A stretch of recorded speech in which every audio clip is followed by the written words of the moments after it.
Hey ladies, Diane Polly here, client conversationalist, and I am coming here today to teach you, like myself, a fellow woman entrepreneur, how to share your story out loud so you can have really, really powerful conversations with your ideal clients online, which leads to long lasting relationships, which I think is something we all want. Excuse my messy hair. I am about to head out to the gym, which is often very hard for me to do, but I'm making an effort. Anyway, today I want to come to you and talk about a topic that I actually kind of did a free call on in a class a while back, a few months ago, but I think it's such a pertinent topic, so I want to bring it back to the forefront. And I've been talking a lot about conversations, obviously, and it's for a reason because online we kind of, since we have the screen in front of us, it's just very awkward sometimes and hard for us to convey our message and what we do in business, and that disconnect is what a lot of the times keeps us from connecting and building those relationships. If you're like me, you do not like sales calls. Hello, I am hella awkward on those, which is why I don't do them. You do not like random discovery calls. I also don't do those. I don't like them. I simply write what I call little sticky posts online, which my ideal clients are attracted to because it's like a little love note I write to them, which I'm kind of writing to an extension of myself a few years back, which is my ideal client note. And then I start a conversation with them, a little bit offline through email, through Facebook Messenger, and I get to know them, and the relationship builds that way. And after a time, I don't have to ask them anything, because we've built a relationship and they want to know more and, build a working relationship. And that is what I call a soft close. All that good stuff will be in future talks, but today I wanted to get at how that connection is built. And it's because I talk about two things that we all avoid because we're talking about the third thing, which we should all avoid talking about. And what are those things?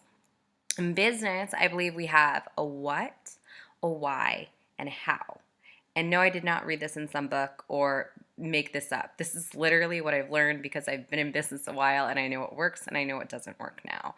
And I believe we all have a what, which is what we've heard about, that thing, our clients are looking for, the solution to the problem, the result that they're trying to achieve, those feelings, those benefits, yada yada, all that good stuff. It's kind of like the light at the end of the tunnel, that transformation that they're seeking from you and from the work that you do with them. The other W to this, the number two, is the why. It's the reason you do what you do. I don't want to discount anybody's why out there, but I think we all have an innate deep sense of why we're doing what we're doing, and yes, there are concrete and material reasons, like I'm doing this because I need to keep the roof over my head, I need to pay my bills, but a client actually put this to me really, really great the other day. She said, there's two parts to your why, little why and a big why. And the little why plays into, well, I've got to make money, I've got to make this work. But is that really the reason why you got into entrepreneurship? I don't think so, because this is not the easiest avenue to make money in. I know there's lots of six-figure coaches out there killing it, which is great, but at the end of the day, this isn't the kind of career you get into to make $1,000,000. You do it for a deeper reason, to be of service, to have an impact, to do your passion every day. You want to get into business because you want to have a life that you love. You want to create a lifestyle that accommodates you and what fuels you and your passion. And that deep, deep stuff, you want to make an impact, you want to leave a legacy, all that good, juicy stuff. The third thing that every business has is a how. And this is the stuff that we talk about way too much. And I am so guilty of this, hand raised. The how is all the steps that go into, your business, what you do, how people work with you, the length of time, the number of calls, the sessions, the yada, yada, yada. And most people don't realize that this is the stuff you're not even supposed to talk about until like the second date with your client. If you know me, I believe you date your client. Anyway, another call topic. But you you don't want to put that on the front burner right away. You want to save that until they ask you to tell them more about what you do. Most people initiate and go straight into a conversation. And when a potential client asks them, can you tell me a little bit more? They're looking for why you do what you do so they can feel a connection with you. They can feel that you're different from every other person out there. And they want to know, obviously, about the what, the transformation. But if you go straight in for the jugular and go straight into what I used to do, hey, well, I've got this program that lasts 3 months, and if you want, we could always go like to 6 months, and we have this many calls, and then I'm going to email you, and you can follow up with me anytime, and there's accountability. How's that sound? And I would do something like that all the time. And I never put myself in their shoes and received what I was saying from the other end. And I was always wondering why I got these like awkward glances. But when I was told that, when I was a potential client on a call, I was like, that's really off-putting because I don't understand what I'm getting whatsoever. And I feel like you're just trying to sell me and you don't care about me or my name or who I am at all.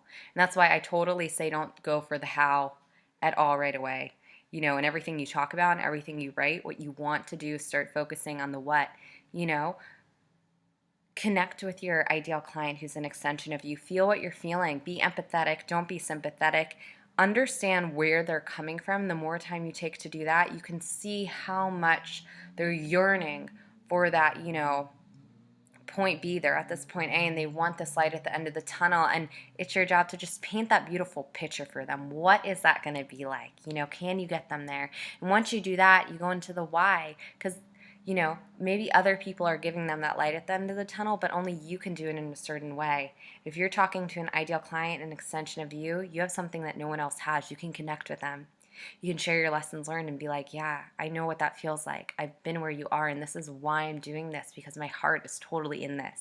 That goes light years beyond what any other how conversation would do. Forges a real strong connection with your potential client right away and makes that conversation continue, and makes your potential client turn around and eventually become a friend and say, how can I work with you? So I know that was a lot of information to take in. It was good though, right? So I hope you were taking notes, rewatch. And this video series is something that I film every week. These little clarity bomb, I can't speak today. It's a Monday. Clarity Bomb email videos that I film every week. I also send out Clarity Bomb emails, also conversation tips and relationship hacks when it comes to business. I think the subscription to that is above my head. So if you want to follow along with the video segments as well as the emails, I invite you to do that and come on board and work your way into becoming a client conversationalist as well. You will not regret it. Okay. I will talk to you next week.